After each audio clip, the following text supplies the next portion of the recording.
नमस्कार साथियों, स्वागत है आपका एम्बिशन इंस्टीट्यूट की नई क्लास में। तो शुरू करते हैं पहले प्रश्न से कि वह ध्वनि जिसके खंडन नहीं किए जा सकते कहलाती है।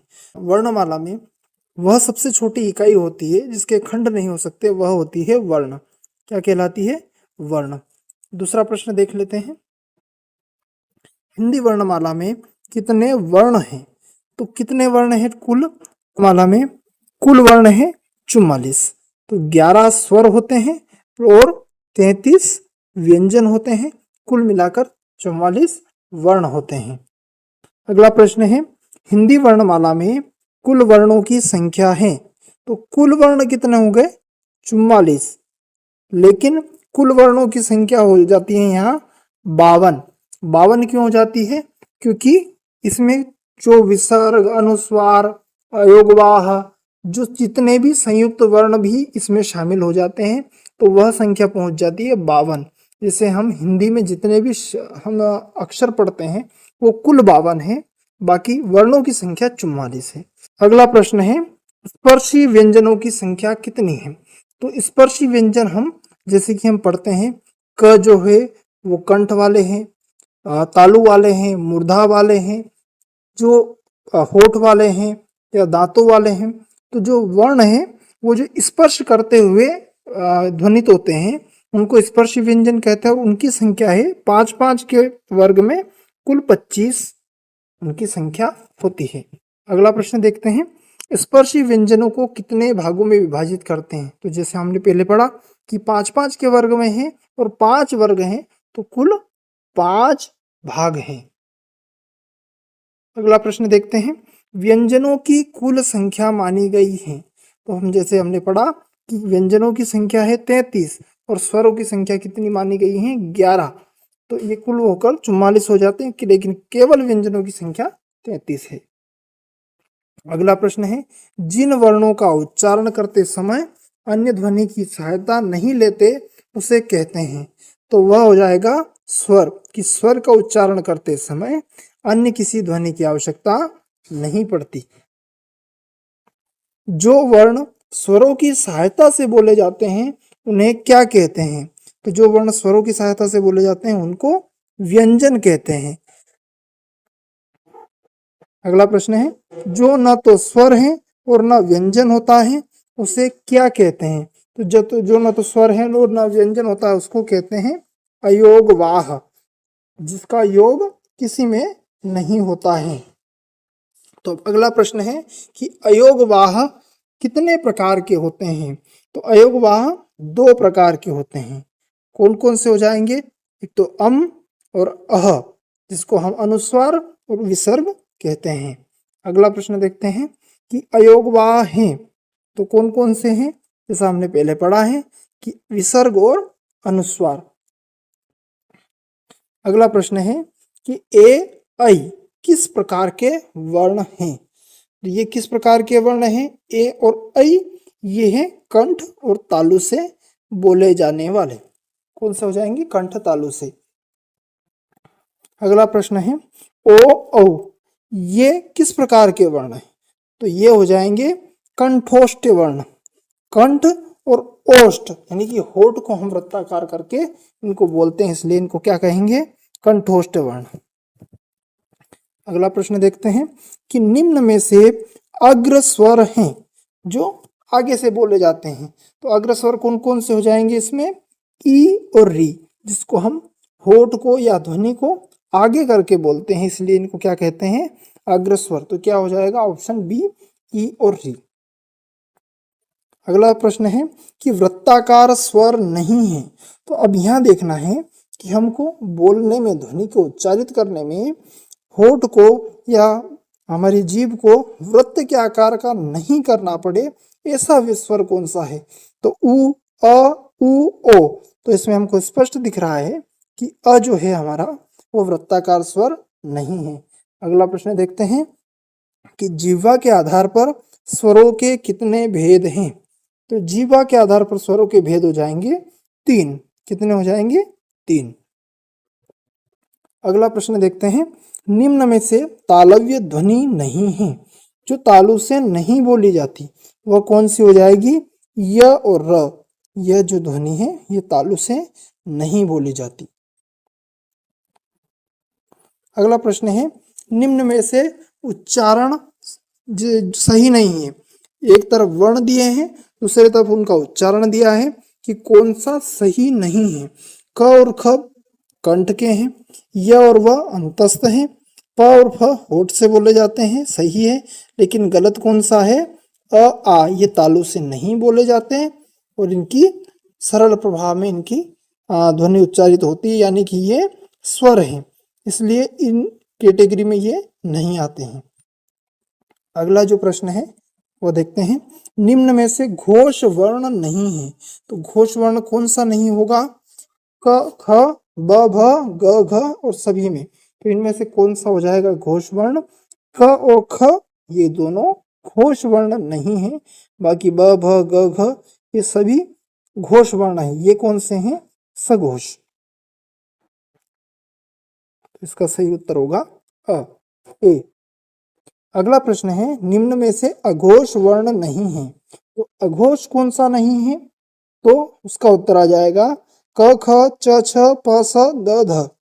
इनमें से कौन सा नहीं है? तो इनमें से वह जो नहीं है अघोष वो है द और ध। ये अघोष नहीं है, जबकि ये क्या है? सघोष है। दो प्रकार के होते हैं, एक तो अघोष और एक सघोष। जिसको केवल घोष बोला जाता है वो अघोष ही होता है।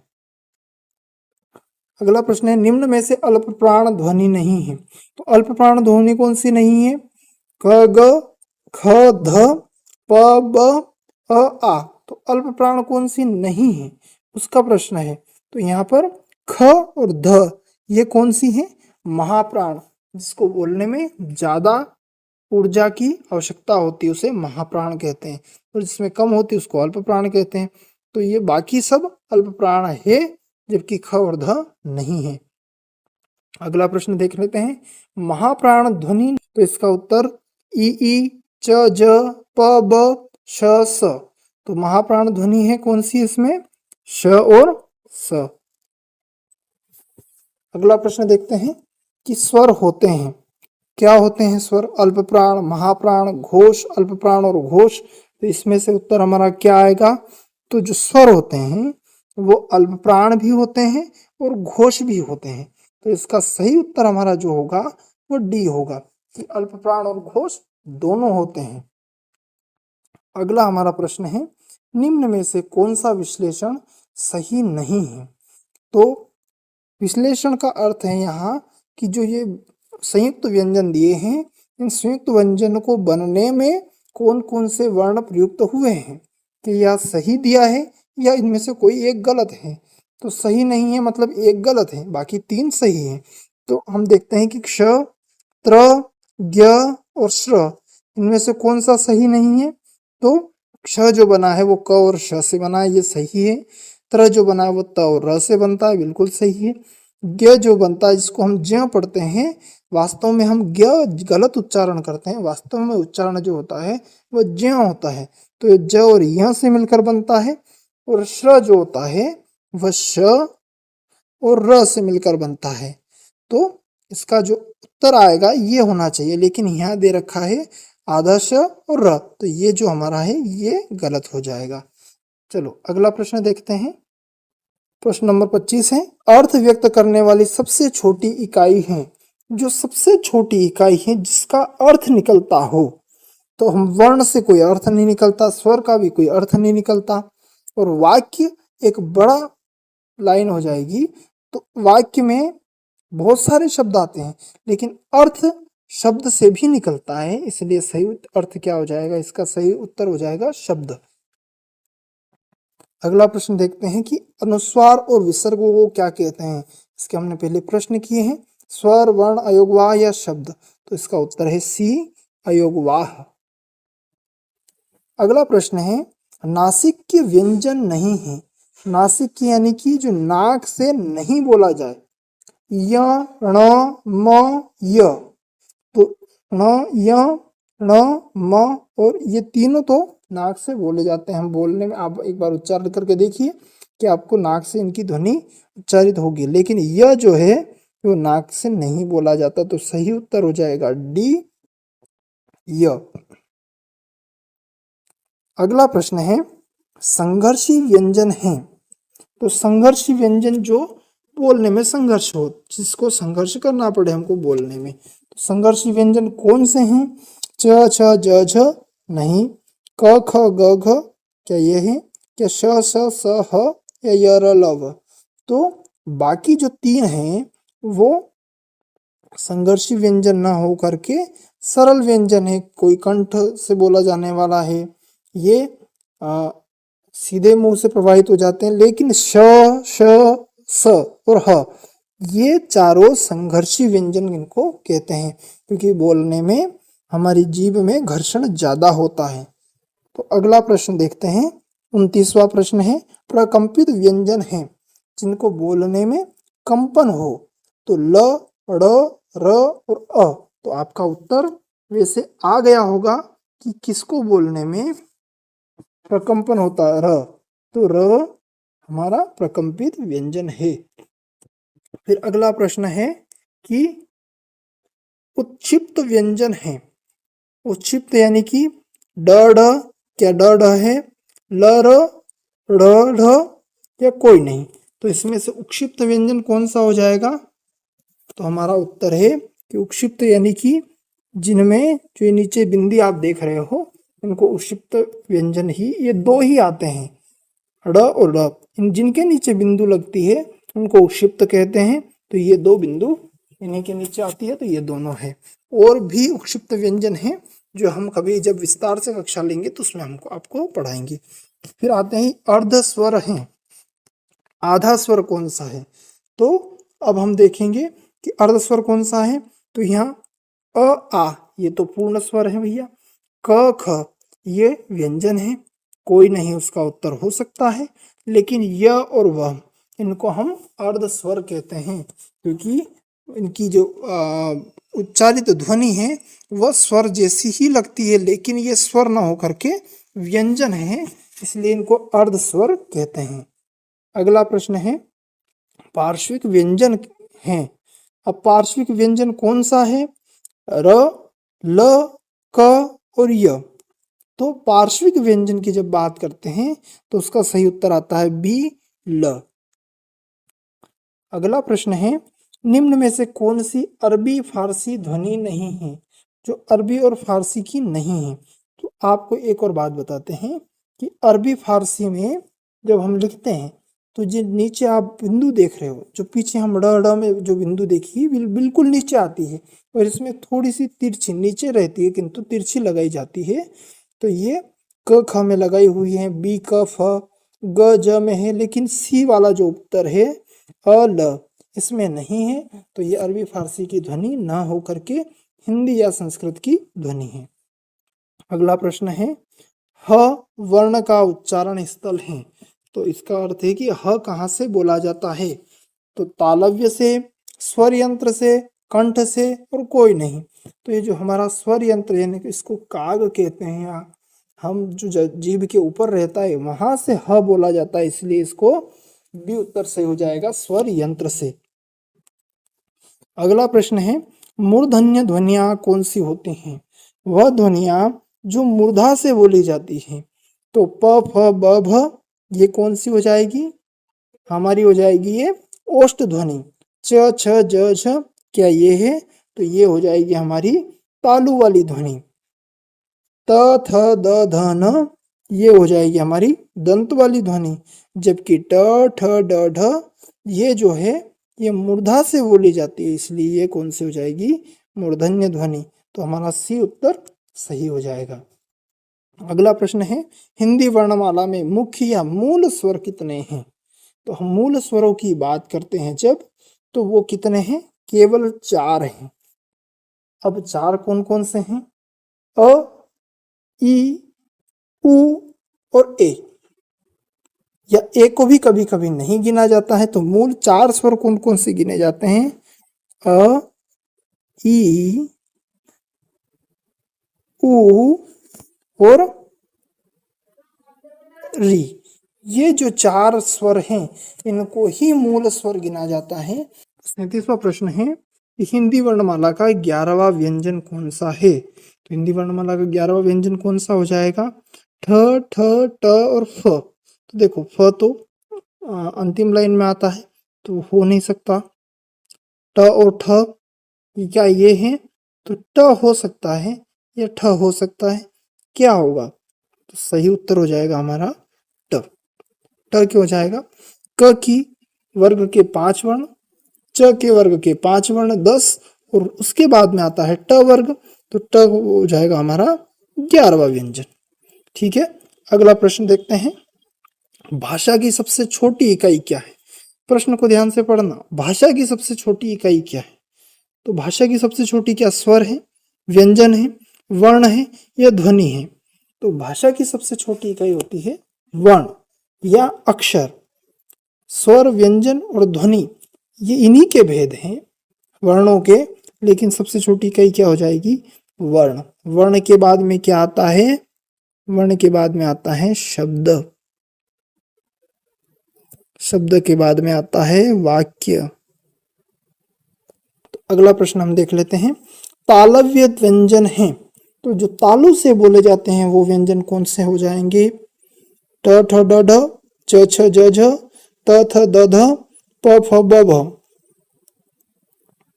तो इसमें उत्तर हो जाएगा हमारा च छ ज झ। ये कहाँ से बोले जाते हैं? तालु से। ट ठ ड ढ कहाँ से बोले जाते हैं? मूर्धा से। त थ द ध बोले जाते हैं दंत से और ये ओष्ठ से। तो सही उत्तर क्या हो जाएगा हमारा? च छ ज झ। अगला प्रश्न देख लेते हैं। देवनागरी लिपि में स्वरों की संख्या है, तो देवनागरी लिपि में स्वरों की संख्या कितनी है? तो ये हो जाएगा हमारा 11। हमने पहले पढ़ चुके हैं कि 11 स्वर होते हैं और 33 व्यंजन होते हैं, कुल 44 होते हैं। अगला प्रश्न है, किन ध्वनियों को अनुस्वार कहते हैं? तो स्वर के बाद में आने वाली नासिक्य ध्वनियां, स्वतंत्र रूप से उच्चारित ध्वनियां, स्वर के बाद आने वाली ध्वनियां, व्यंजन के बाद आने वाली ध्वनियां। तो अपना जिनको हम किसको कहते हैं? अनुस्वार। तो अनुस्वार होती है जो स्वर के बाद में आती है तुरंत। तो स्वर के बाद में क्या आती है? अम। ये जो ध्वनि है ये होती है अनुस्वार। उसके बाद में आता है विसर्ग। अगला प्रश्न हम देखते हैं कि कौन सा वर्ण ओष्ठ नहीं है, जो होठ से नहीं बोला जाता, वह कौन सा है? उ, व, उ या प? प बोला जाता है, उ बोला जाता है, उ बोला जाता है। केवल व जो है वह होठ से नहीं बोला जाता। अगला प्रश्न है, तो अल्प प्राण ध्वनियों का समूह कौन सा है? तो इसमें क, ग, ख, च, ज, य, त, थ, न, ट, ठ, ण। तो इसमें से कौन सा है? तो क, ग, ख में ख महाप्राण है, त, थ, न में थ महाप्राण है, ट, ठ, ण में ठ महाप्राण है। तो केवल एक बचता है ब, जो कि हमारा सही उत्तर। अगला है, ग किसके योग से बना है? तो ज और ग के योग से नहीं बना है। ज और अ, ग, य और ज और य। तो हम जो ज्ञान पढ़ते हैं तो जो उसके हिसाब से तो ग और य होना चाहिए, लेकिन वास्तव में ज और य के योग से बनता है। तो आज से हम एक सुधार करेंगे कि ग को ज्ञ न पढ़ के ज्य पढ़ेंगे। तो इसका सही अर्थ उत्तर क्या होगा? ज और य। इसका सही उच्चारण भी होता है ज्ञान या ज, जो हमको सुधार करना है। अगला है, तो अब हमको यहाँ देखना है कि सघोष व्यंजन कौन सा है। तो यहाँ उत्तर आ जाएगा क, ख, य, र, त, थ या प, फ। तो इसमें सघोष कौन सा है? य और र। बाकी कौन से हैं? अघोष हैं। अगला प्रश्न देखते हैं, किस क्रमांक में अंतस्थ व्यंजन है? श, स, र और ल, ट और ढ, व और स। तो इसका हमको उत्तर देखना है कि अंतस्थ व्यंजन कौन सा हो जाएगा यहाँ? र और ल। अंतस्थ व्यंजन हम जब पढ़ते हैं तो हम कौन कौन से हैं? 4, य, र, ल और व। ये चारों कौन से हैं? अंतस्थ व्यंजन हैं। अगला प्रश्न देख लेते हैं, किस क्रमांक में स्पर्शी व्यंजन नहीं है? तो श और ह, ख और ग, त और थ, द और ध। तो प्रश्न हमारा है कि स्पर्शी व्यंजन स्पर्शी व्यंजन देख लेते हैं कहाँ नहीं है। तो ख और ग भी स्पर्शी व्यंजन है जो क वर्ग में आता है। त और थ ये भी स्पर्शी व्यंजन है जो दंत की उसमें आता है वर्ग में। और द और ध जो आते हैं ये भी दंत के स्पर्शी व्यंजन के वर्ग में आते हैं। केवल श और ह है जो स्पर्शी व्यंजन नहीं है। ये किस वर्ग में आते हैं? तो ये वर्ग आते हैं संघर्षी व्यंजन है, ना कि स्पर्शी व्यंजन। अगला प्रश्न देखते हैं, प और फ का उच्चारण स्थान क्या है? तो प और फ का देख रहे हैं, कंठ। क्या कंठ है? तालव्य, दंत्य, ओष्ठ। तो इनमें से कौन सा उत्तर होगा? देखो, कंठ वाला जो है वो क वर्ग है, तालव्य वाला जो है वो च वर्ग है, ओष्ठ वाला है, दंत वाला है जो वो त वर्ग है, और ओष्ठ वाला जो है वो प वर्ग है। और प और फ दोनों का उच्चारण स्थान क्या हो जाएगा? ओष्ठ। ओष्ठ वाला जो है वह सही उत्तर हो जाएगा। अगला प्रश्न है, किस क्रम में अघोष व्यंजन है? अघोष, तो य र, व ह, ड ण और स। तो इसका उत्तर क्या होगा?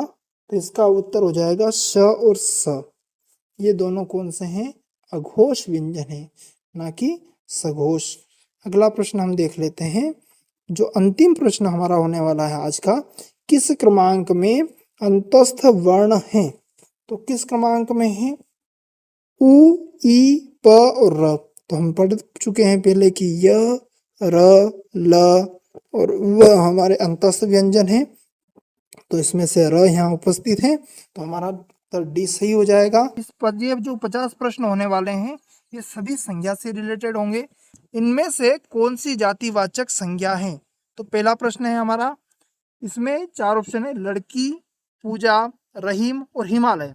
तो हमारा ऑप्शन इसमें से आपको उत्तर देना है कि कौन सा जातिवाचक संज्ञा है। तो देखिए, लड़की एक पूरी एक जाति को संबोधित करती है, जो लड़की जो समाज है उसको। फिर दूसरा है पूजा, पूजा किसी लड़की का नाम होता है। रहीम किसी व्यक्ति का नाम हो सकता है। हिमालय एक पर्वत का नाम है। तो ये कोई जातियां नहीं है, पर लड़की क्या है? एक जातिवाचक संज्ञा है। दूसरा प्रश्न है, रुकावट किस प्रकार की संज्ञा है? तो क्या इसमें जातिवाचक है, व्यक्तिवाचक है, भाववाचक है, या कोई नहीं? तो देखिए, रुकावट जो है कोई व्यक्ति का नाम नहीं है तो व्यक्तिवाचक नहीं होगी। जाति का नाम नहीं है या किसी एक ऐसे समूह को प्रदर्शित नहीं कर रहा है कि जिससे कहें कि हम जातिवाचक संज्ञा है। ये एक भाव होता है। क्या होता है? भाव, जिससे हमें पता चलता है कि ये क्या प्रदर्शित करना चाहता है। जैसे कि रोकना, रोकना एक संज्ञा है, तो रोकने को भाववाचक में अगर जब बदलेंगे तो वो क्या हो जाएगा? रुकावट। तो वो क्या हो गई? भाववाचक संज्ञा। तीसरा प्रश्न हमारा है, उदार से भाववाचक संज्ञा बनेगी। जैसे हमने रोकने से रुकावट बनाया था, वैसे उदार से बनाना है। तो क्या उदार का उदार हो जाएगा? नहीं। उदार्य होता होगा? नहीं। उदर होगा, उदर का अर्थ होता है पेट, नहीं होगा। लेकिन उदारता होगा। क्या होगा? उदारता। अगला प्रश्न देखते हैं, शराब शब्द से जातिवाचक संज्ञा बनेगी। तो शराब शब्द से जातिवाचक संज्ञा क्या बनेगी? शराबी बनेगी। तो शराब से शराबी बन सकती है, शराबत बनेगी, शरबत बनेगी, या शराबनी बनेगी। तो हमें पता चलता है कि शराब एक पदार्थ है, लेकिन शराबी उसको पीने वाले समूह को प्रदर्शित करता है। तो उत्तर क्या हो जाएगा हमारा? शराबी हमारा उत्तर हो जाएगा। अगला प्रश्न, इनमें से भाववाचक संज्ञा कौन सी है? फिर से वही प्रश्न है। तो क्या गंगा होगा, लड़की होगा, सुंदरता होगा, या गाय होगा? तो हमको फिर से ये पता चलता है कि लड़की एक समूह है, तो वो क्या हो जाएगी? जातिवाचक है। गंगा एक नाम है, गाय एक नाम है, लेकिन सुंदरता क्या है? एक भाव है या किसी की विशेषता है। तो क्या हो जाएगा? सुंदरता हमारा सही उत्तर हो जाएगा। अगला प्रश्न है, इनमें से जातिवाचक संज्ञा कौन सी है? तो फिर से वही प्रश्न है, क्या कवि होगा, गंगा, सुंदरता, या राधा? इनमें से कौन सी है? तो देखिए, कवि जो है वो कवि एक समूह को प्रदर्शित करता है। कवियों के जो जो कविता पाठ करते हैं कविता लिखते हैं उनके समूह को प्रदर्शित करता है, इसलिए कवि ही जातिवाचक संज्ञा होगी। अगला प्रश्न है, इनमें से भाववाचक संज्ञा कौन सी है या कौन सा है? क्या सोहन है, नदियां, हरियाली या लखनऊ? इनमें से कौन सी होगी? तो सोहन हो नहीं सकती, नदियां नदियां भी नहीं हो सकती, नदियां एक जातिवाचक संज्ञा है, लखनऊ एक शहर का नाम है तो वो भी नहीं हो सकती, हरियाली ये एक भाव है, तो ये क्या हो जाएगा इसका उत्तर? हरियाली। अगला प्रश्न है, इनमें से कौन सा शब्द समूहवाचक संज्ञा के अंतर्गत आता है? क्या विज्ञान है, कक्षा है, लोहर है या चौथा ऑप्शन इसमें दिया नहीं है, तो इसमें से हमारा उत्तर हो जाएगा कक्षा। कक्षा में बहुत से छात्रों का समूह रहता है, तो हमारा उत्तर का क्या हो जाएगा? कक्षा। अगला प्रश्न है, इनमें से द्रव्यवाचक संज्ञा छांटिए। कौन सी? द्रव्यवाचक। तो क्या वीरता है, क्या समाजशास्त्र है, क्या सोना है या गिरोह है? तो इसमें समाजशास्त्र एक विषय का नाम है, गिरोह एक समूह का नाम है, वीरता एक किसी की विशेषता हो गई, पर सोना क्या है? सोना द्रव्य यानी कि पदार्थ है, इसलिए यह द्रव्यवाचक संज्ञा हो गई। अगला प्रश्न है, इनमें से कौन सा शब्द संज्ञा है? क्रुद्ध, क्रोधी, क्रोधित या क्रोध? तो क्या होगा? ये जो चारों चीजें हैं वो संज्ञा के रूप नहीं है, ये कोई विशेषता है, लेकिन क्रोध क्या है? एक भाव है, तो ये कौन सी संज्ञा हो गई? भाववाचक संज्ञा। तो कौन सी हो गया इसका ऑप्शन सही? डी। अगला प्रश्न है, मजबूरी शब्द में कौन सी संज्ञा है? जातिवाचक, भावनावाचक, द्रव्यवाचक या व्यक्तिवाचक? तो जातिवाचक होगा नहीं, भावनावाचक हमारा सही उत्तर हो जाएगा। आजादी, गरीबी, बुढ़ापा, अंगड़ाई में कौन सी संज्ञा है? तो आजादी, गरीबी, बुढ़ापा, अंगड़ाई में कौन सी संज्ञा होगी? जातिवाचक होगी, व्यक्तिवाचक होगी, भाववाचक होगी या कोई नहीं होगी? तो कौन सी हो सकती है? देखो, आजादी है, गरीबी है, ये किसी व्यक्ति की विशेषता बताती है, यानी कि ये जाति नहीं है, आजादी जाति नहीं है, व्यक्ति नहीं है, ये क्या है? भाव है। क्या हो जाएगा? भाव। तो ये हो जाएगी भाववाचक संज्ञा। अगला प्रश्न देखते हैं, साप्ताहिक शब्द से संज्ञा बनाइए। तो क्या होगा? सप्ताह होगा, सप्ताहांत होगा, साप्ताहिक होगा या कोई नहीं होगा? तो इसका उत्तर आपको देना है। क्या होगा? तो इसका हमारा जो मूल शब्द हो जाएगा वो सप्ताह होता है, तो सप्ताह हमारा सही उत्तर हो जाएगा। अगला प्रश्न है, जातिवाचक संज्ञा है, तो जातिवाचक संज्ञा कौन सी है? छोटा है, जयपुर है, नदी है या कालिदास है? तो जाति क्या है? तो कालिदास एक नाम है, जयपुर एक नाम है शहर का, नदी बहुत सारी नदियों को एक नदी कहते हैं हम, लेकिन छोटा भी, ये भी हमारा उत्तर सही नहीं होगा। क्यों? क्यों छोटा भी कोई संज्ञा है, लेकिन जातिवाचक नहीं। हमारा सही उत्तर क्या हो जाएगा? नदी, क्योंकि नदी, हर नदी को हम नदी ही कहते हैं, इसलिए वो नदी एक जाति के समूह को प्रदर्शित करता है। अगला है, जातिवाचक संज्ञा नहीं है, पानी, सभा, अशोक या छात्र, इनमें से क्या होगा? देखिए, सभा एक बहुत बड़े समूह को प्रदर्शित करता है, अशोक एक नाम है, छात्र एक जाति है, पानी द्रव्यवाचक संज्ञा है, तो क्या हो जाएगा? छात्र हमारा सही उत्तर हो जाएगा।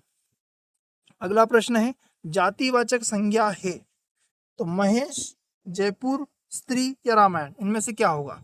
तो देखो, महेश एक नाम है, जयपुर एक नाम है, रामायण एक नाम है, लेकिन स्त्री, स्त्रियों के सभी स्त्रियों को हम स्त्री कहते हैं, इसलिए वो क्या हो गई? एक जातिवाचक संज्ञा हो गई।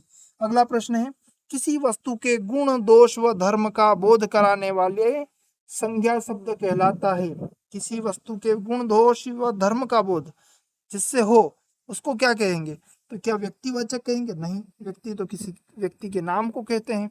जातिवाचक किसी जाति यानी कि किसी प्रकार के जिस जाति को हम उल्लेख करें, स्त्री हुई, नदियां हुई, जैसे हमने पिछले प्रश्न में पढ़ा, तो उनको हम जातिवाचक कहेंगे। क्या क्रिया है? नहीं है, लेकिन गुण और दोष और धर्म का जहाँ बोध होता है वहाँ क्या होती है?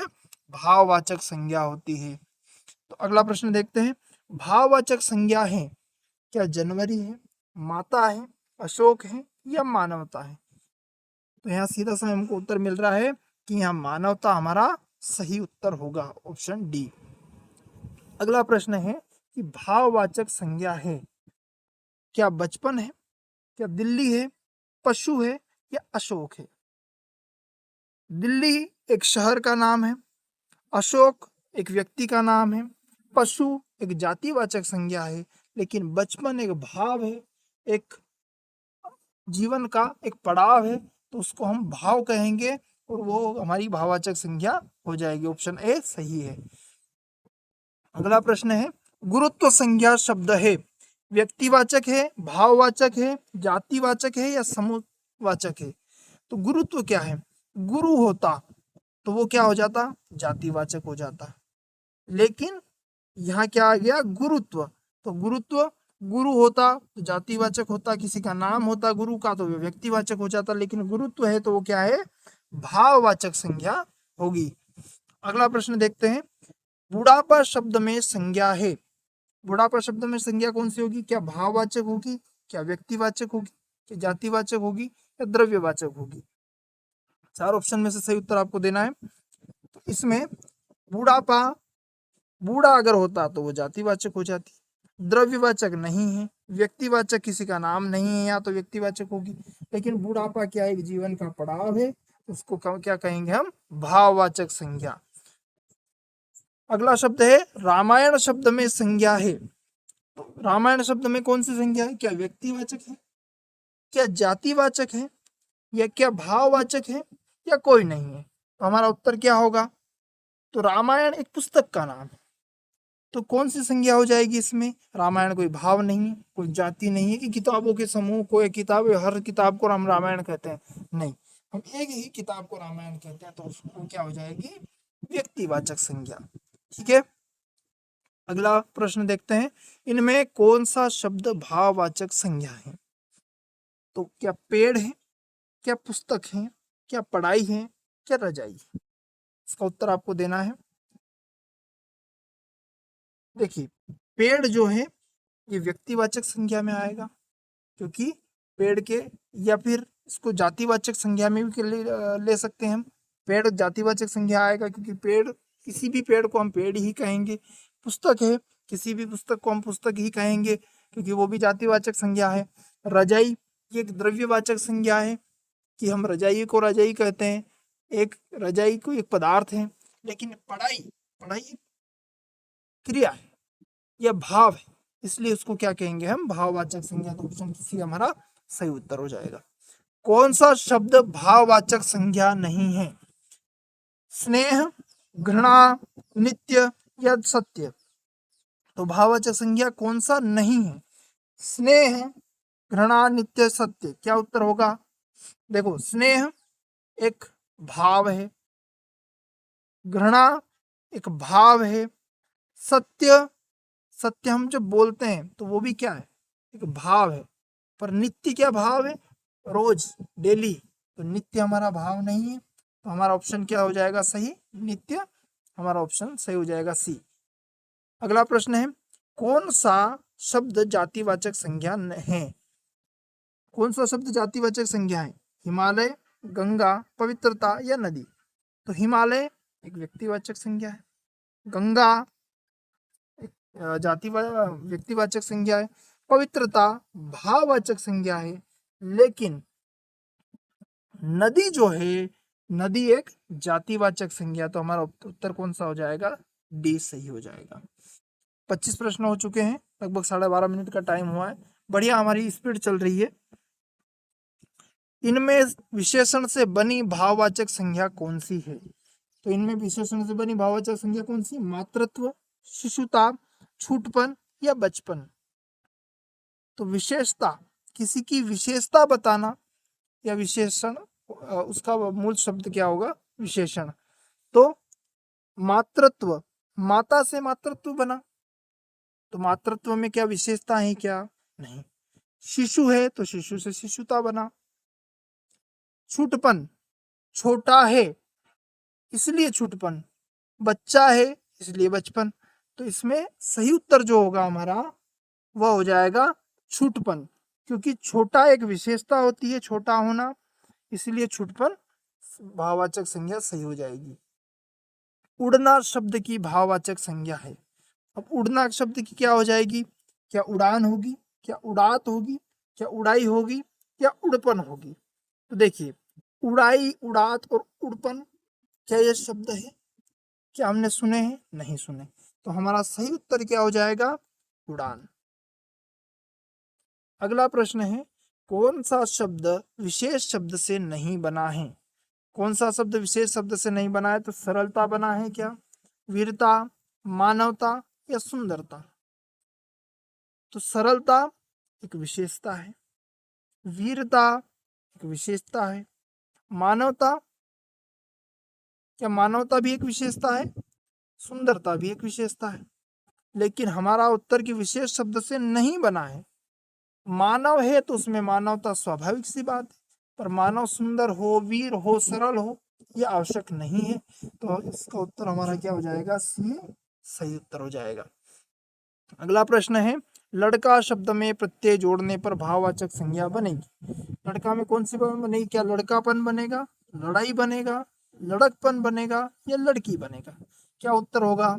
तो इसका सीधा सा उत्तर हमको दिख रहा है कि ये लड़कपन होगा, क्योंकि लड़का है तो उसमें लड़कपन होना स्वाभाविक सी बात है। अगला प्रश्न देखते हैं, भाववाचक संज्ञा से निर्मित विशेषण है जो विशेषता बताता हो। क्या चलता, प्यारा, रंगीन, ऊंचा? चलता, प्यारा, रंगीन, ऊंचा, कौन सा होगा? तो भाव भी होना चाहिए और विशेषण भी होना चाहिए। तो क्या चलता है, प्यारा है, रंगीन है, ऊंचा है? तो इसमें भाव एक ही है, प्यारा। तो कौन सी हो जाएगी? ऑप्शन बी हमारा सही हो जाएगा। किस वाक्य में स्थानवाचक क्रिया विशेषण है? आप यहाँ बैठिए, वह धीरे धीरे चलता है, मोहन जयपुर से आया, गुरुजी बहुत बोलते हैं। क्या होगा उत्तर? तो आप यहाँ बैठिए स्थानवाचक नहीं है, क्योंकि स्थान का उल्लेख नहीं है। वह धीरे धीरे चलता है, इसमें भी स्थान का उल्लेख नहीं है। गुरुजी बहुत बोलते हैं, इसमें भी स्थान का उल्लेख नहीं है। लेकिन मोहन जयपुर से आया, यहाँ आया एक क्रिया है और मोहन जयपुर से आया यहाँ स्थानवाचक है। तो दोनों यहाँ चीजें सही हो रही है, तो ऑप्शन सी हमारा सही हो जाएगा। अगला प्रश्न है, मिठास शब्द है व्यक्तिवाचक है, जातिवाचक है, भाववाचक है या समूहवाचक है? तो मिठास क्या है? मीठा लगना, ये एक तो भाव है, तो ये क्या उत्तर हो जाएगा हमारा? भाववाचक संज्ञा। अगला प्रश्न है, इन शब्दों में भाववाचक संज्ञा शब्द कौन सा है? तो भाववाचक संज्ञा शब्द कौन सा हो जाएगा? क्या मित्रता है, क्या पंडित है, क्या इच्छा है, क्या चलना है? तो क्या पंडित होगा? नहीं। क्या चलना होगा? चलना भी एक क्रिया है। क्या इच्छा होगा? क्या मित्रता होगा? तो मित्र है तो मित्रता। तो भाव कौन सा हो जाएगा? मित्रता। क्या हो जाएगा भाववाचक संज्ञा? मित्रता। अगला ऑप्शन है, भारतीय सेना बहुत शक्तिशाली है। वाक्य में सेना संज्ञा है, कौन सी है? क्या जातिवाचक है, क्या समुदायवाचक है, भाववाचक है या व्यक्तिवाचक है? तो भारतीय सेना में सेना क्या है? एक जातिवाचक संज्ञा है। भारतीय सेना में हमारे 3 सेना आती है। या फिर समुदायवाचक है, क्या एक समुदाय का प्रतिनिधित्व कर रही है? क्या भाव है? तो हम इसका सही उत्तर जो होगा वो हो जाएगा समुदायवाचक। भारतीय सेना में लाखों सैनिक है, इसलिए समूहवाचक या समुदायवाचक संज्ञा हो जाएगी। अगला है, इसमें कौन सा शब्द विशेषण नहीं है? कौन सा शब्द विशेषण नहीं है? भीतर, गुरुतर, विश्वस्त या विगत? तो किसी की विशेषता बताए तो वह विशेषण होता है। तो भीतर यानी कि अंदर, गुरुतर यानी कि बड़ा, विगत यानी कि बीता हुआ, और विश्वस्त विश्वास करने योग्य। तो जिसपे विश्वास किया जाए वो विश्वास करने योग्य होता है। तो सही उत्तर क्या हो जाएगा? विश्वस्त। कि उस पर विश्वास किया जा सकता है। अगला है, जिन शब्दों में प्रयोग के अनुसार कोई परिवर्तन नहीं होता उन्हें कहा जाता है पद, विकारी शब्द, अविकारी या पदबंध। तो जिन शब्दों में प्रयोग के अनुसार कोई परिवर्तन नहीं हो वो शब्द कहलाते हैं अविकारी शब्द। क्या कहलाते हैं? अविकारी, जिनमें कोई परिवर्तन नहीं होता। अगला प्रश्न है, संज्ञा की परिभाषा क्या है? कार्य को बोध कराने वाले शब्द, किसी व्यक्ति, वस्तु, स्थान या भाव का नाम बताने वाले शब्द, विशेषता बताने वाले शब्द या सर्वनाम का स्थान लेने वाले शब्द। देखिए, संज्ञा की परिभाषा क्या होती है? हम शुरू से पढ़ते आ रहे हैं, किसी व्यक्ति, वस्तु, स्थान या भाव के नाम को संज्ञा कहते हैं।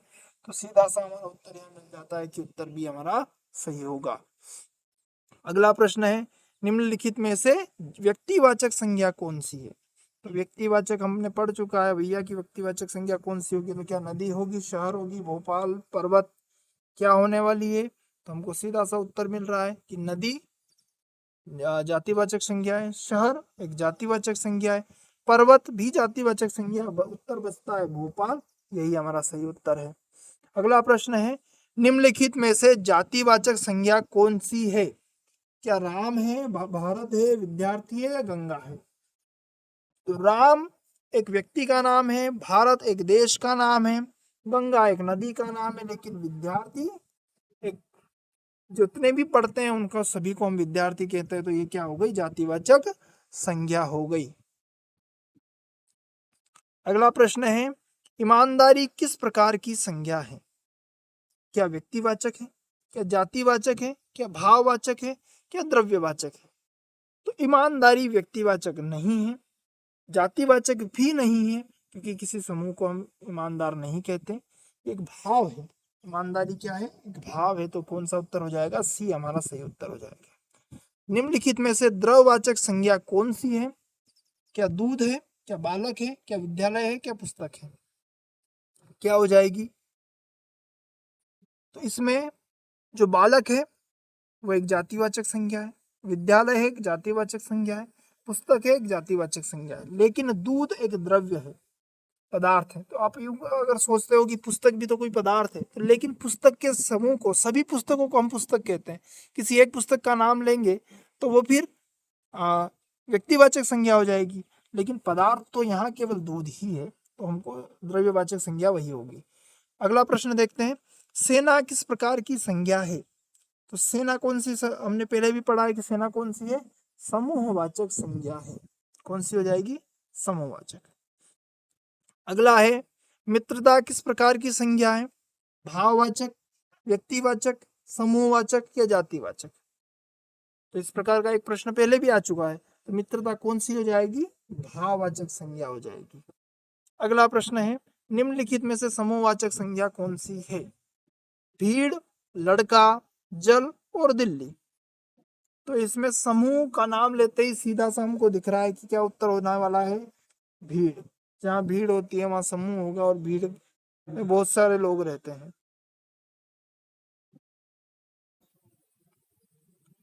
अगला प्रश्न देख लेते हैं, हिमालय किस प्रकार की संज्ञा है?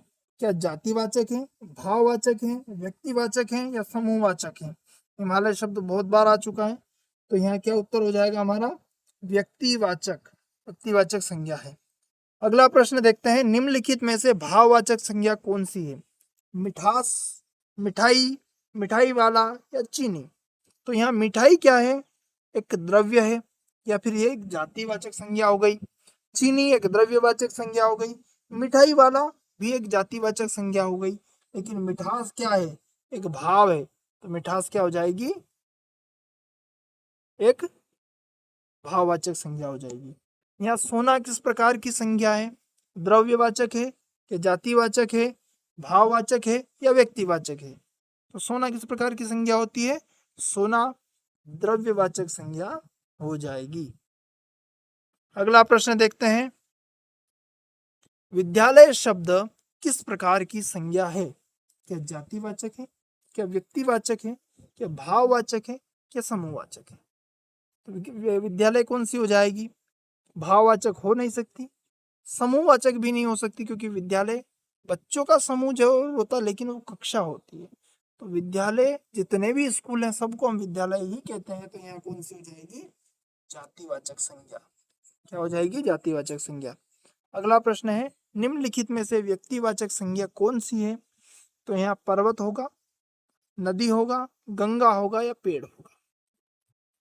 तो देखो, पर्वत, नदी और पेड़, ये तीनों तो जातिवाचक संज्ञा है।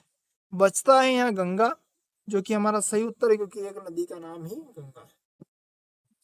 अगला और अंतिम प्रश्न हमारा, संज्ञा के प्रमुख कितने भेद माने जाते हैं? 3, 4, 5, 6।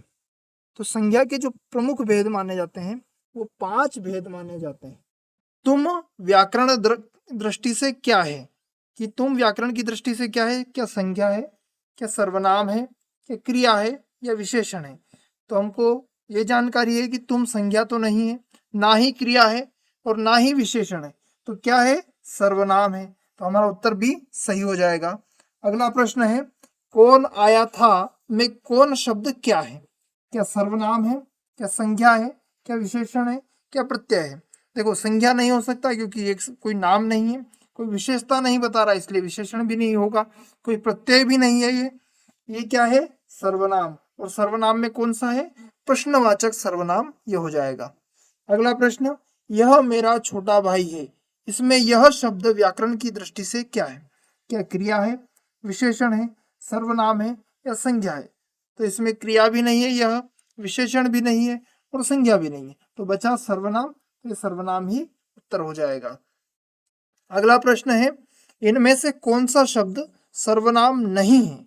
कुछ, कौन, क्या या इधर? तो चारों में से कौन सा उत्तर हो जाएगा? तो देखो, कौन जो है प्रश्नवाचक सर्वनाम है और कुछ जो है ये अनिश्चयवाचक सर्वनाम है। क्या क्या है? ये प्रश्नवाचक सर्वनाम है। बचा इधर, जो कि सर्वनाम नहीं है।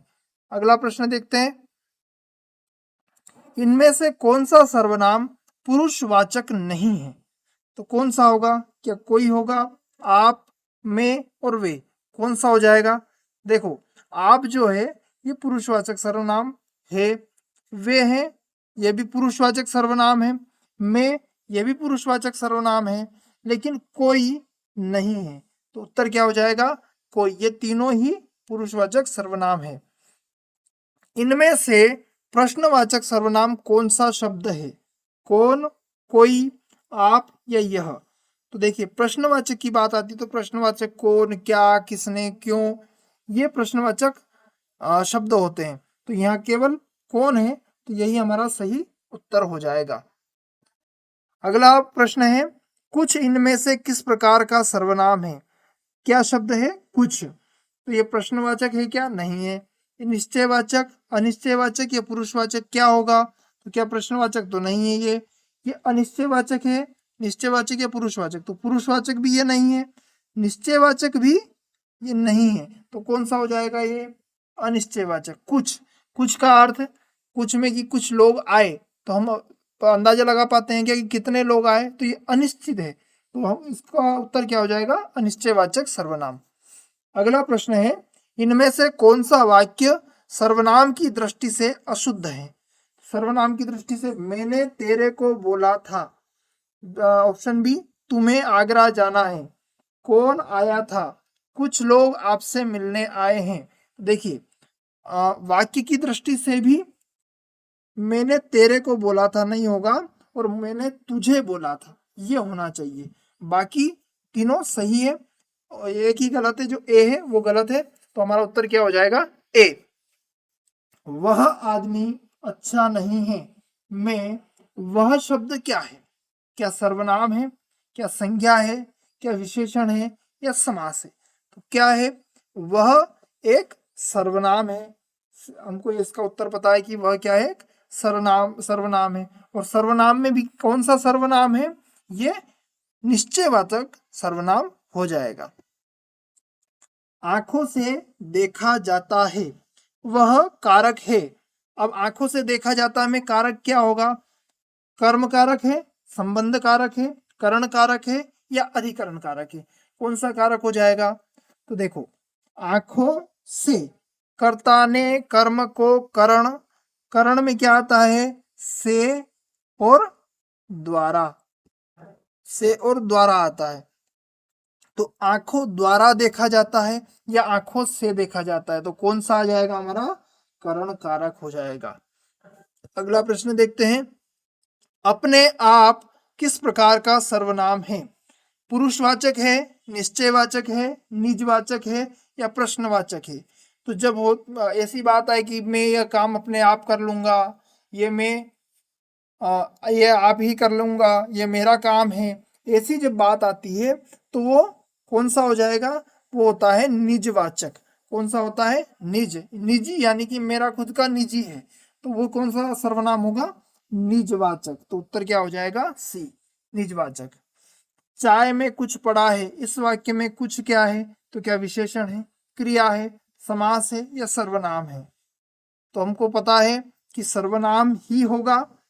क्यों, क्योंकि कुछ एक हम किसी व्यक्ति 10 लोग आए हैं, हमें अंदाजा नहीं है कि कितने हैं, तो हम बोल देंगे कुछ लोग आए हैं, तो उसको संज्ञा की जगह प्रयुक्त कर रहे हैं, इसलिए सर्वनाम होगा। और कुछ कौन सा है, कुछ होगा अनिश्चयवाचक सर्वनाम, जैसे हमने पहले पढ़ चुके हैं। अगला प्रश्न है, ये मेरे हथियार हैं, इस वाक्य में ये किस प्रकार का सर्वनाम है, ये जो शब्द है ये किस प्रकार का सर्वनाम है, क्या निश्चयवाचक है, अनिश्चयवाचक है, संबंधवाचक है या पुरुषवाचक है। तो कौन सा हो जाएगा, ये वह, वही, यही, ये जो बात आती है ये निश्चयवाचक सर्वनाम की आती है, तो कौन सा हो जाएगा, निश्चयवाचक सर्वनाम। वे कल जाएंगे में वे शब्द, ये जो शब्द है वे, ये किस प्रकार का सर्वनाम है। तो वे कल जाएंगे में कौन सा हो जाएगा, क्या निश्चयवाचक है, अनिश्चयवाचक है, पुरुषवाचक है या प्रश्नवाचक है। कौन सा हो जाएगा, तो वे यानी कि पुरुषवाचक। और वे कौन सा, अन्य पुरुष में आता है। जब मैं अपनी बात करूंगा, मैं, हम, हमारा या तुम, तुम्हारा, ये हो जाएंगे उत्तम पुरुष और मध्यम पुरुष। तो वे या किसी अन्य की बात करेंगे तो वो हो जाएगा अन्य पुरुष। तो कौन सा हो जाएगा, ये वे सर्वनाम किस प्रकार का है, पुरुषवाचक। अगला प्रश्न है, वह क्या कह रहा था, इस वाक्य में क्या किस प्रकार का सर्वनाम है। क्या शब्द किस प्रकार का सर्वनाम है, तो क्या निश्चयवाचक है, क्या प्रश्नवाचक है, निजवाचक है, कोई नहीं। तो हमको सीधा सा यहाँ पता चल रहा है कि यहाँ प्रश्नवाचक सर्वनाम होगा, क्योंकि क्या आया है। अगला प्रश्न है, इनमें से अनिश्चयवाचक सर्वनाम नहीं है, अनिश्चयवाचक सर्वनाम नहीं है, तो ये ध्यान रखना है। कोई जा रहा है, वह कुछ खा रहा है, किसी ने क्या कहा, वह क्या लाया। तो अब हमको पता चल रहा है कि कोई, कुछ, किसी, तो ये क्या है, अनिश्चयवाचक सर्वनाम है। लेकिन वह क्या लाया, ये कौन सा सर्वनाम है। तो इसमें क्या जो शब्द है ये हो गया हमारा प्रश्नवाचक सर्वनाम। तो कौन सा हो जाएगा, ये प्रश्नवाचक सर्वनाम। अगला है, इनमें से संबंधवाचक सर्वनाम नहीं है। तो जिसकी लाठी उसकी भैंस, जैसी करनी वैसी भरनी, जो पढ़ेगा सो पास होगा, कौन गाना गा रही है। तो देखो, जहां जिसकी उसकी, जैसी वैसी, सो, जो, सो, ये ऐसे शब्द आते हैं ना कि जिनका संबंध दिखता है कि जिसकी लाठी है उसी की भैंस होगी, तो ऐसा आएगा तो उसको कहते हैं संबंधवाचक सर्वनाम। लेकिन यहाँ अलग कौन सा है, कौन गाना गा रही है, ये कौन सा हो गया, प्रश्नवाचक सर्वनाम। तो कौन है संबंधवाचक सर्वनाम, कौन नहीं है, ऑप्शन डी। अगला प्रश्न है हमारा, इनमें से प्रश्नवाचक सर्वनाम है, कौन है। तो जितना गुड़ डालोगे उतना मीठा होगा, क्या ये है। कोई आ रहा है, किसकी पुस्तक पढ़ी है, मैं अपना खाना बना रहा हूं। तो इसमें प्रश्नवाचक वाक्य ही एक है, वो कौन सा है, ऑप्शन सी। तो यही हमारा उत्तर हो जाएगा। अगला है, सर्वनाम शब्द का अर्थ है क्या, सभी, सबका नाम, विशेषण या समास। क्या होगा सर्वनाम, तो सर्व यानी कि सभी होता है और नाम यानी कि नाम होता है। तो सभी का नाम या सबका नाम सर्वनाम होता है। हम जितने भी नाम है उनकी जगह ही प्रयोग करते हैं ना सर्वनाम, इसीलिए वो ऑप्शन बी सही हो जाएगा। अगला प्रश्न है सर्वनाम के किसने किसने गलत लिखा गया है, कितने प्रकार हैं। सर्वनाम के कितने प्रकार हैं, तो कितने प्रकार हैं, कुल 6 प्रकार हैं। कौन कौन से हैं, पुरुषवाचक सर्वनाम, निजवाचक सर्वनाम, निश्चयवाचक, अनिश्चयवाचक, प्रश्नवाचक और संबंधवाचक। ये 6 प्रकार सर्वनाम के हो जाते हैं। अगला प्रश्न है मैं, हम, हमारा, इनमें कौन सा सर्वनाम है। क्या उत्तम पुरुषवाचक है, मध्यम पुरुषवाचक है, अन्य पुरुषवाचक है या कोई नहीं।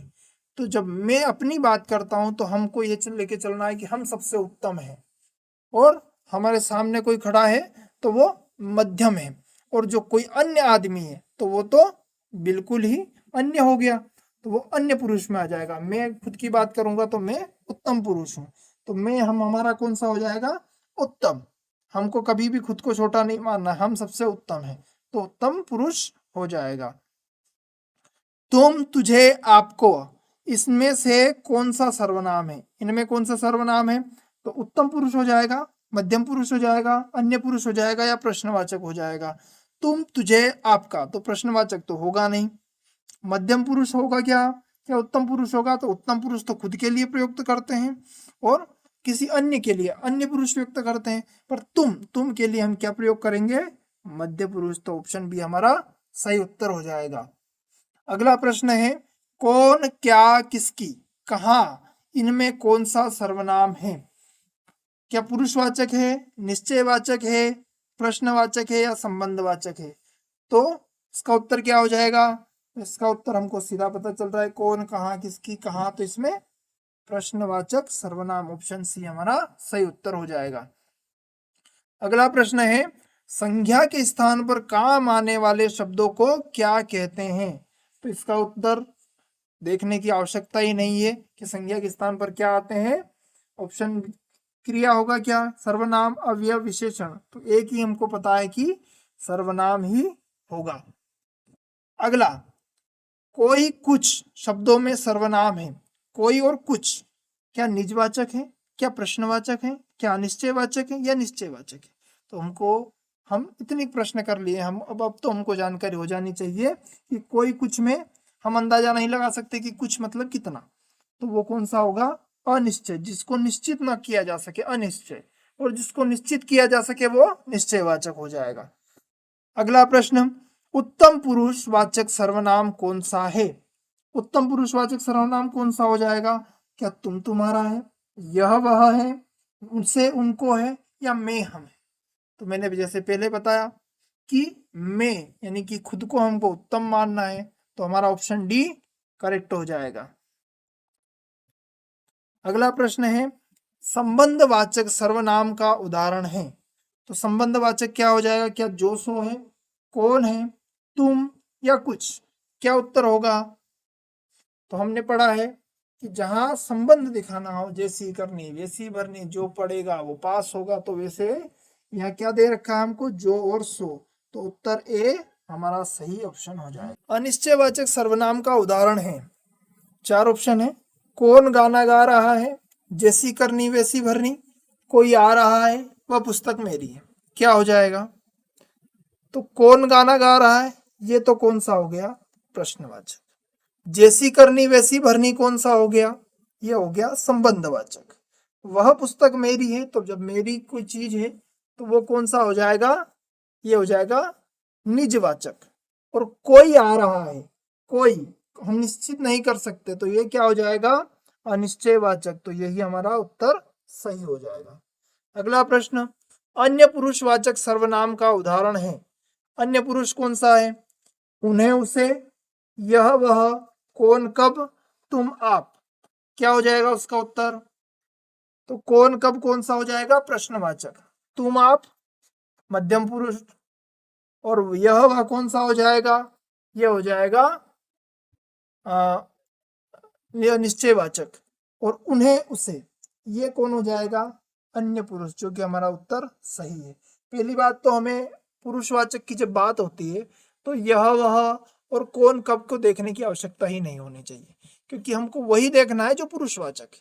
मैं, तुम, उसे या उन्हें, उसे ही देखना है, तो हमको बाकी बी और सी को देखना भी नहीं था। अगला प्रश्न है, निम्न में से कौन सा शब्द सर्वनाम है? पानी, आकार, ये, दिन। तो कौन सा शब्द सर्वनाम है? तो पानी तो क्या है? संज्ञा। आकार भी क्या है? एक विशेषण है। दिन क्या है? दिन भी एक संज्ञा है। बचा क्या है? ये यानी कि निश्चयवाचक सर्वनाम आएगा। अगला प्रश्न है, किस समूह में सभी सर्वनाम प्रश्नवाचक है? किस समूह में सभी प्रश्नवाचक है? तो कौन, क्या, किसे, जो, कोई, वह, जिनका, जो, किनका, जिन्होंने, उन पर, उसको, कौन सा हो जाएगा? तो इसमें प्रश्नवाचक कहाँ कहाँ है? तो केवल एक ही में हमको दिख रहे हैं, जो सारे के सारे प्रश्नवाचक है वो कौन सा है? Option A. ऑप्शन ए सही उत्तर हो जाएगा।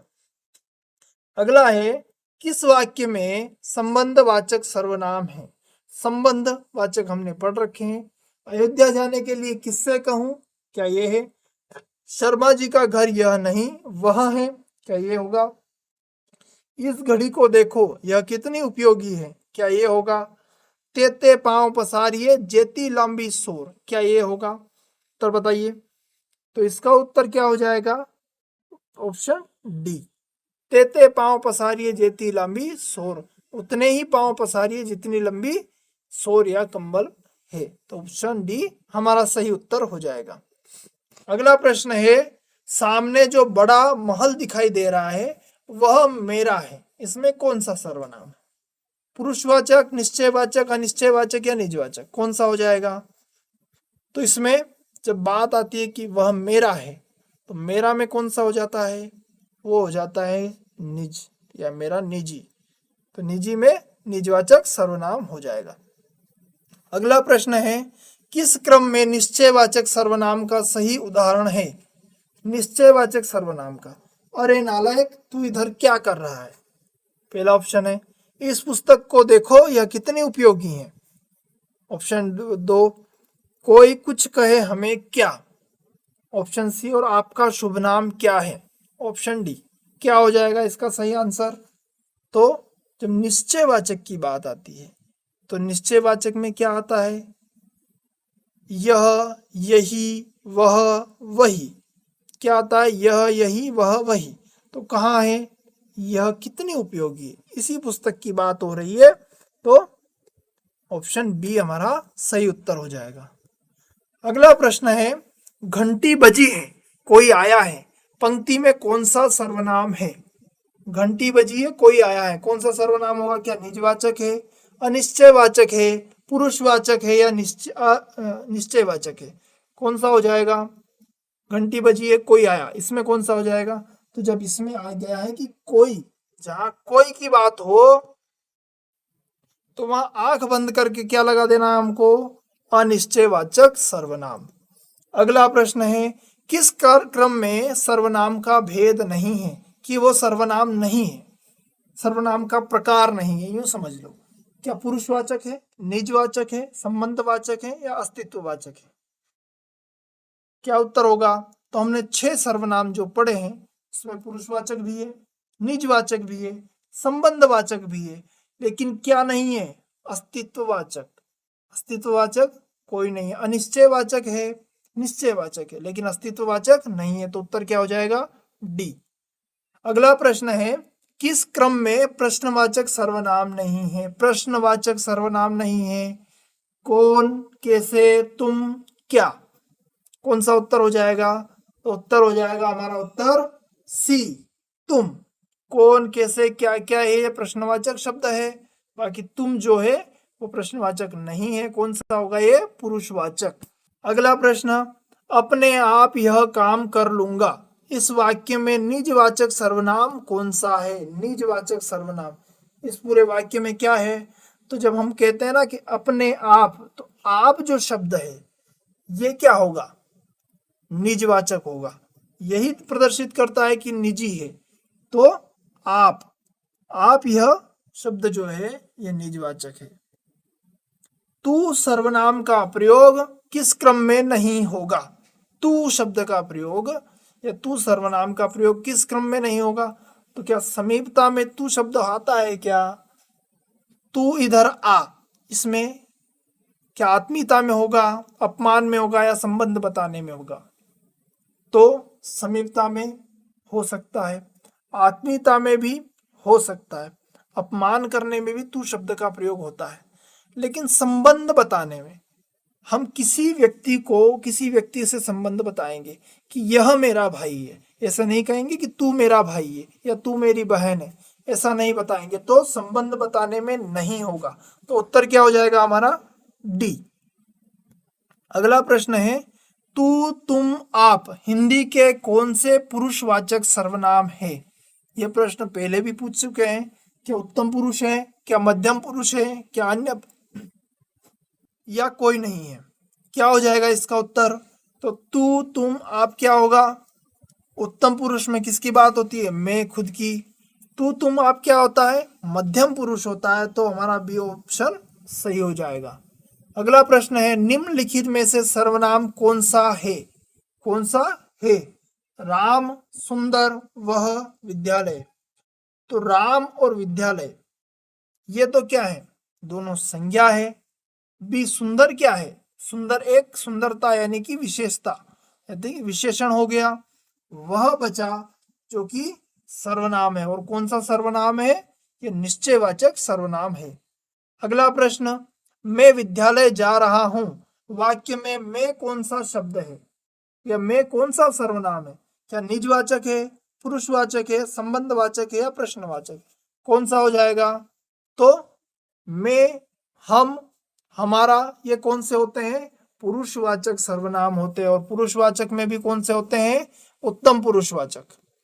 अगला प्रश्न है, जो मेहनत करता है वही सफल होता है, वाक्य में जो कौन सा सर्वनाम है? क्या संबंधवाचक है, क्या संकेतवाचक है, क्या अनिश्चयवाचक है, क्या निजवाचक है? जो शब्द कौन सा सर्वनाम है? तो संकेतवाचक तो कोई सर्वनाम ही नहीं होता, निजवाचक सर्वनाम ये नहीं हो सकता, अनिश्चयवाचक भी नहीं हो सकता क्योंकि कोई कुछ होता है। बचा सर्व संबंधवाचक, जहां कहते हैं ना हम जो पढ़ेगा सो पास होगा। तो इसमें कौन सा सर्वनाम होगा? संबंधवाचक। अगला प्रश्न है, कौन आया है, वाक्य में कौन कौन सा सर्वनाम है? जो कौन शब्द है ये कौन सा सर्वनाम है? क्या पुरुषवाचक है, प्रश्नवाचक है, संबंधवाचक या संकेतवाचक है?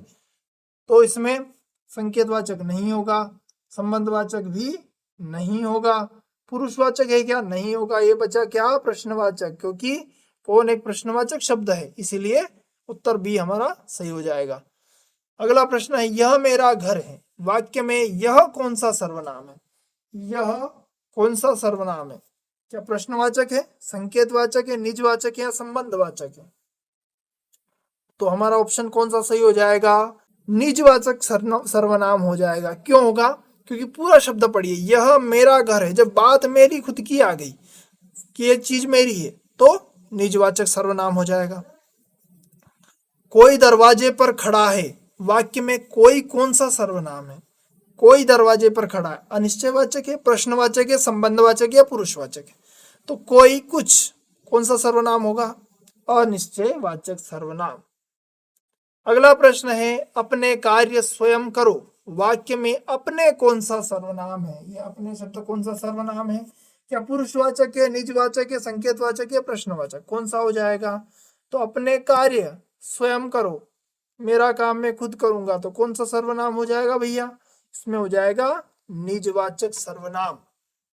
अगला प्रश्न है, वे खेल रहे हैं, में वे कौन सा सर्वनाम है? तो वे संबंधवाचक है, क्या संकेतवाचक है, या पुरुषवाचक है, या निश्चयवाचक है? कौन से हो जाएंगे? मैं, तुम, वे, उसे, उन्हें, कौन सा होता है? पुरुषवाचक। ये कौन सा हो जाएगा? वे पुरुषवाचक। और पुरुषवाचक में भी कौन सा? अन्य पुरुषवाचक सर्वनाम। अगला क्या है? जैसा करोगे वैसा भरोगे, वाक्य में जैसा कौन सा सर्वनाम है? कौन सा हो जाएगा? तो भैया इसमें क्या संबंधवाचक होगा, प्रश्नवाचक होगा, निजवाचक या निश्चयवाचक? तो अब हमको सीधा लगाना है कि कौन सा होगा। जैसा करोगे वैसा भरोगे में संबंधवाचक। अगला प्रश्न और अंतिम प्रश्न, निम्नलिखित में से अनिश्चयवाचक सर्वनाम कौन सा है? कौन, कोई, यह, वह। क्या हो जाएगा उत्तर? तो अनिश्चयवाचक की बात आती है तो हमें सीधा याद रखना है कोई, कुछ। तो यहाँ कोई है तो हमको क्या लगाना है? कोई। यही उत्तर है। आपको आज की क्लास कैसी लगी कमेंट सेक्शन में जरूर बता देना, और जितने आपके अभी मार्क्स आए हैं इस टेस्ट में सभी कमेंट में लिख देना, और चैनल को सब्सक्राइब जरूर कर लेना। मिलते हैं अगली वीडियो में, तब तक के लिए जय हिंद, बाय बाय।